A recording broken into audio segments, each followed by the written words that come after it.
This is Alaska Voices, a place for communities to connect through conversation in order to build a better tomorrow for Alaskans and the world.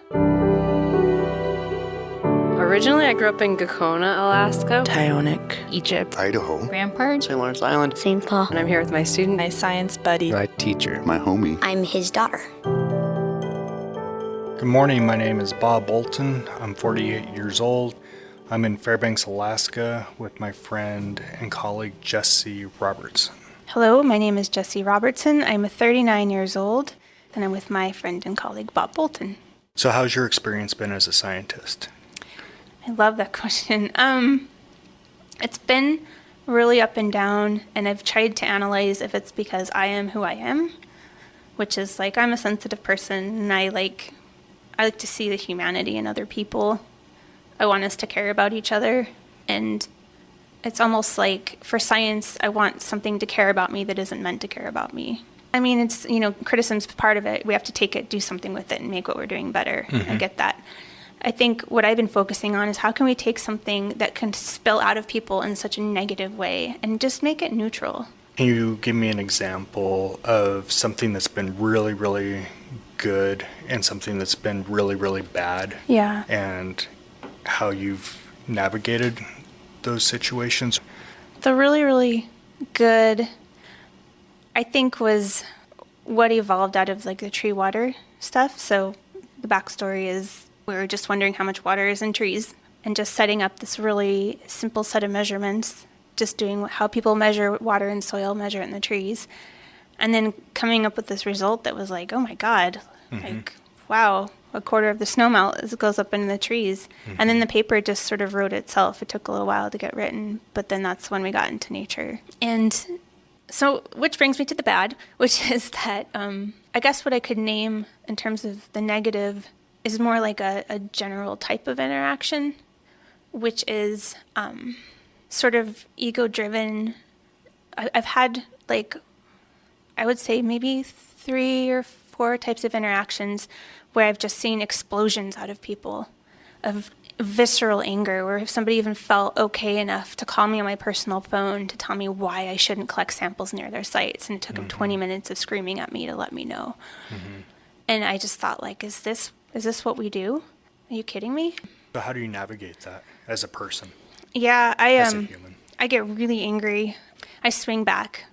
It may not always be in the moment, but I inevitably always swing back. And so I've been labeled as a bitch. I've been labeled as hard to work with.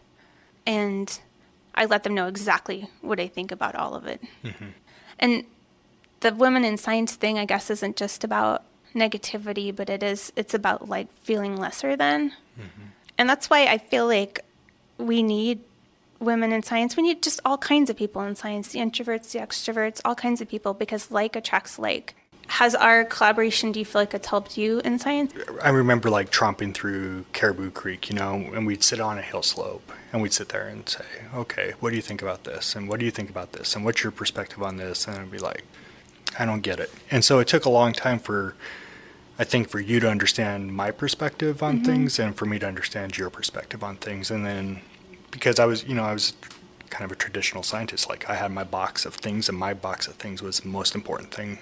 But it did take us a long time to develop a working understanding. And then we got those proposals funded, and I think it's because we were able to step outside of our boxes and say, look at the big picture and say, yeah, this is interesting and there's something here and it's worth exploring. Yeah. And I think we've done that pretty well.